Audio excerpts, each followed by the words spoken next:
What's up, everybody? I'm Thomas J. Bellezza, and welcome to The Right Mindset. Today, we are going to go over the fifth step in writing a novel, which is deciding on an ending. Why an ending, you ask? We all need to know where we're going in life, and this includes your story. Today, we're going to explore ways to figure out what your ending should be and why or how it works for your story. Woo! Let's develop the right mindset.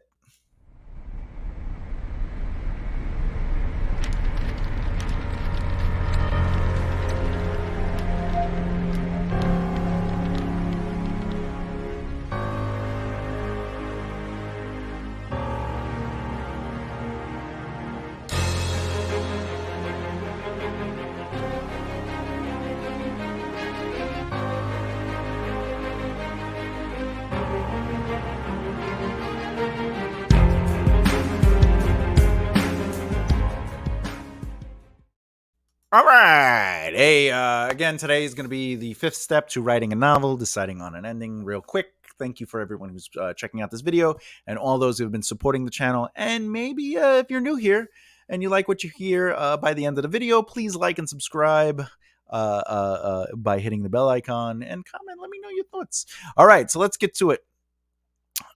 Boop. The ending is the beginning. What? That sounds insane. How can the ending be the beginning? There is a strength in knowing how your novel will end. Knowing your ending before you start writing gives you the direction you need. P.S. Your ending can change as your story develops, but knowing that ending at the beginning directs your story. Yes, the fine details could change on the way to the end, but you want to guide your character through to the resolution. And knowing the resolution means you can do the most important part of storytelling, which is seeding the small narrative clues that earn you the resolve of the story for your readers. I will say this to sum up. It's good to know the ending so you can start working towards it. It helps you develop the characters. It gives you a position where they start off capable. They're being challenged to it. They have the strength to potentially succeed. We see them succeed. And if you know where they're going, you can kind of seed that along and allow the audience to see what's needed for the resolution to come to life. Because knowing the ending makes sense. Well, hopefully. But I have no idea what kind of book you're writing. So you could be writing a thriller or a fantasy romantic thriller. I'd read that. Fantasy romantic thriller. Does what your characters do throughout the story make sense for the novel's ending? More importantly, does the ending make sense based on what your characters are doing? You got to give yourself a chance to work out the process in which your characters take action to their resolution. This is basically coming down to their choices. If we know where we're going and how we're going to end there, do these characters have opportunities to be challenged on their choices and who they are fundamentally and who they could be? Or, how do we, push them ahead so they become something greater than they were at the beginning of the book? Or they discover something deep inside them that allows them to be enlightened or elevate. And ultimately, if you know the ending, you can explore the way they find themselves there. Now, however, the ending might not be right for your story, meaning you might have an ending. And then as you discover your characters and you discover their process and you discover how they make choices based on how they're challenged, you'll realize maybe this ending isn't the ending that they need. And that's okay too. That's the beauty of writing is, you have to allow yourself to be able to alter and change. You got to be malleable. However, that doesn't mean that ending that you had come up with can't be used in a different story. But the creative process works so well when you are fluid and you allow the brainstorming elements to come through. Like what you want might be the fuel that inspires what you end up with based on doing a little bit of work. And that's how powerful knowing your ending is and how cleaning the ending up and really sitting there going, what could the ending be, right? Now, your third act is known as the resolution. A third act must resolve in one way or another. Remember, a novel is a moment in time that is captured, and that moment can be a day, week, month, or century, but it still needs to be resolved. Think about your life and how you worked at one job when you were older and now you work at another. That first job was a novel with a resolution. Needing the job. I need a job, right? My life before a job. Hey, you got to get a job. You're 16. Go get work. That's the inciting incident. You have to go look for jobs. You're looking for jobs. You finally get a job, and then you have that job, and that job is however long you were at that job could be one novel, right? However, getting the job could be a novel as well. Anyway, uh, all third acts need to bring a sense of closure to your reader that ties up all loose ends by the end of your narrative. Basically, your main plot and subplots need to find a resolution to their plot lines. Subplots can be resolved way before the third act, but rarely do they resolve after the main plot resolves. Well, unless it's a subplot that will lead into another book in your series, that's a whole different topic. But ultimately, if a subplot within that storyline happens, you want to resolve it kind of before you get to the very end of your book, in the sense of the final battle. You want it to resolve before the final battle, and then the main plot should resolve on the final moment of your story. Let's talk about some different endings. So not all endings need to be resolved. Wait, what? Yeah, that's right. See, you have to know the rules to break the rules. Here are some alternate versions to specific endings you can place in your novel. Resolving the ending. We've covered this above. This is very straightforward. You want a full-on resolution to your narrative to conclude that particular story. In the end, you want the narrative to end. This story has run its course, so let's close the book.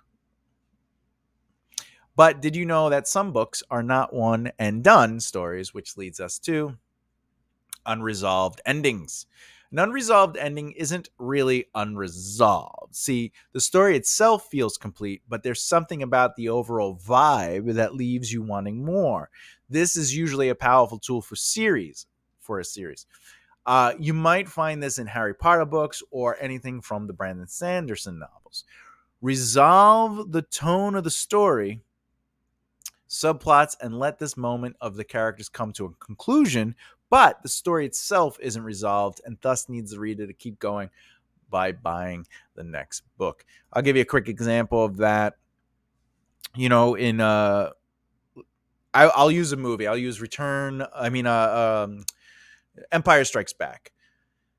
That movie has a complete narrative to it, but it doesn't resolve, and that's why we need to go see the third movie. In the first movie, it has a resolve. It doesn't seem like it needs to keep going. Death Star blows up. Spoiler alert. Luke and everyone else celebrates. Yay! Right? But it turns out there's something else going on, and the Empire is still there. So the first movie has kind of I would say, is the resolved ending, and the second movie is the unresolved ending, because now there's more to come. So the story feels complete, yet we know there's more to tell. All right. An expanded ending. Ooh, have you ever finished a book that felt resolved, but you just kind of wanted a little bit more? Well, that's where a good epilogue comes in. This is your chance to pop the story back in to say, hey, some time has passed from the resolve of that story, but here's where the life is now. I'm a fan of epilogues in books. It's like waiting for the credits to end in a movie, and boom, a little extra something, something. And you can use this to say to your audience that world continues on even after this moment in time is resolved. I love epilogues. Every story that I've ever written has one, including the TV shows that I've worked on, where the production team or the writing team, it always had like that ending, so whenever we were like pitching shows, we knew in our head like the show was never a one and done. It was always like there's always more to come, but we always resolved the season and said this is a little moment, and that little moment ends up becoming the unresolved. So it was like we did 3 in 1. All right, unexpected endings. I did not expect it to end that way. Whew, that was such an amazing twist. I love a twist ending that is earth shattering, clever, or subtle. I just do.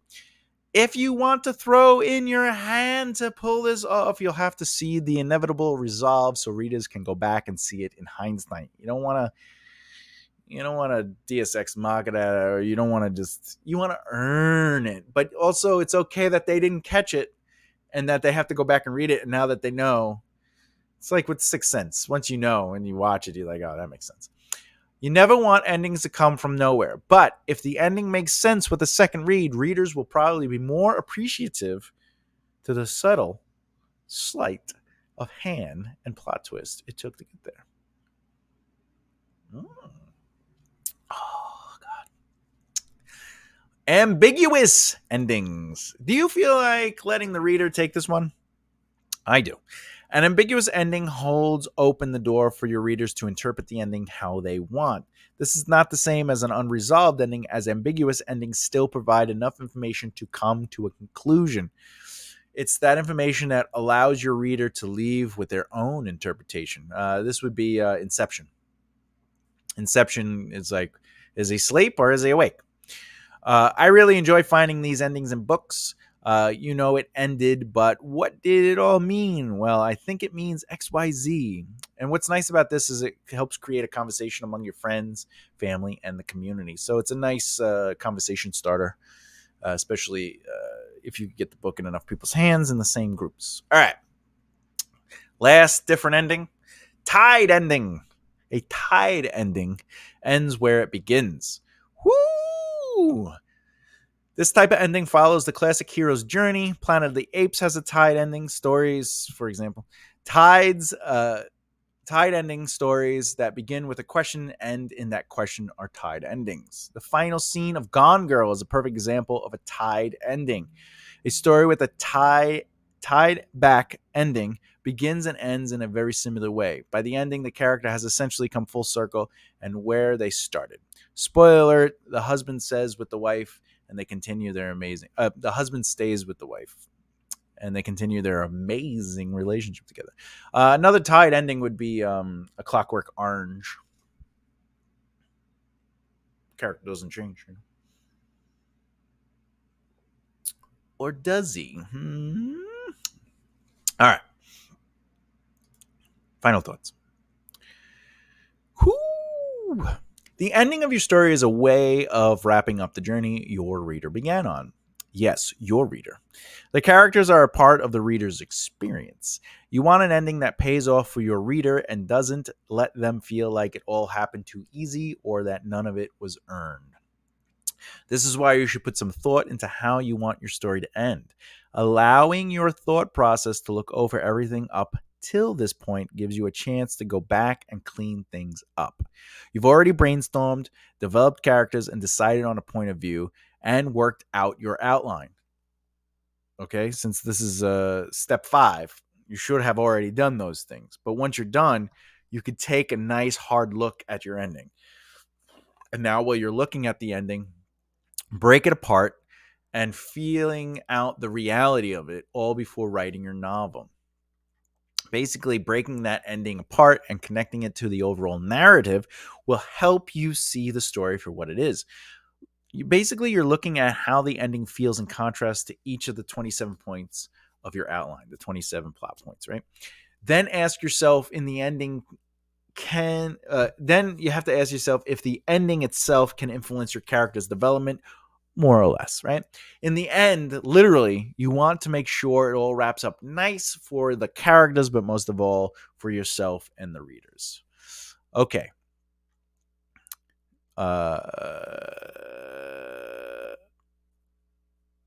This is what I call the zinger, okay? Leave some things unsaid. Ooh, yes, that's true. Leave some things unsaid.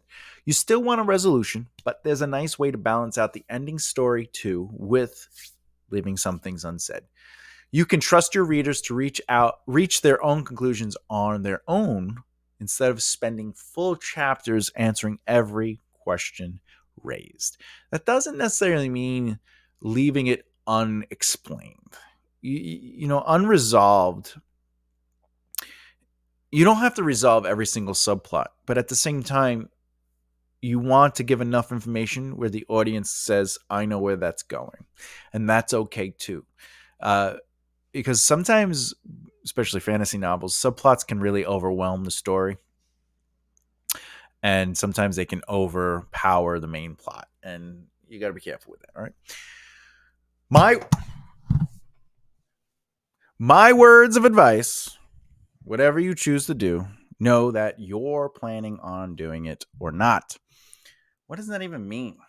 It means that whatever you choose, it's up to you. It's your choice. I'm just here to give you advice. My advice is one perspective of many. So when you hear what I'm saying, make room for everything you want in your story to fit comfortably and not feel mashed into one big story.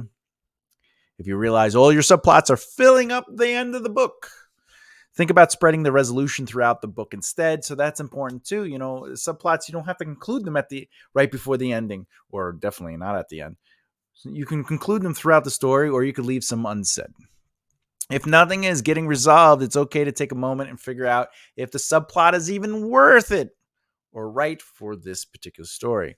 You can always explore other elements in different stories. When it comes down to it, you're in control of your story and you can do whatever you want. It's your story. That's how we get amazing writers and amazing filmmakers and amazing, like R.R. Tolkien. Lord of the Rings exists because he just wanted, he that was his. People said, right? Even even the Return of the King wasn't the name of the book. And if I remember correctly, it wasn't the 3 books, originally 6 books or something like that. Anyway, the publishers kind of like molded it, but the story itself was R.R. Tolkien's. He was also very aggravated and upset, as per my research. However, it's research on the internet, so it could be 1,000% wrong. Basically, he was mad that they named it Return of the King. Okay, so when it comes down, the conclusion of today is the next video in this series will be starting your first draft, woohoo, of your novel. And what's the purpose of that first draft? What to get out of your first draft, and ultimately techniques to get yourself writing that first draft. Question: are you afraid to begin your first draft of a novel? If yes or no, tell me why in the comments below. Okay. You want to learn a little bit more about improving your craft, some insight to the industry, and of course, hear from other authors through our podcast, the Right Mindset podcast. Hit the subscribe button and the bell icon so you don't miss out. Please like, comment, and subscribe. Please like, comment, and share the video to help spread the word. It really helps. Thank you so much. I love you. Okay. With that said, we're done. We are done. That's it. What do we always say? What do we always say? Say it with me. As always, keep developing the right mindset. See you next time. Bye.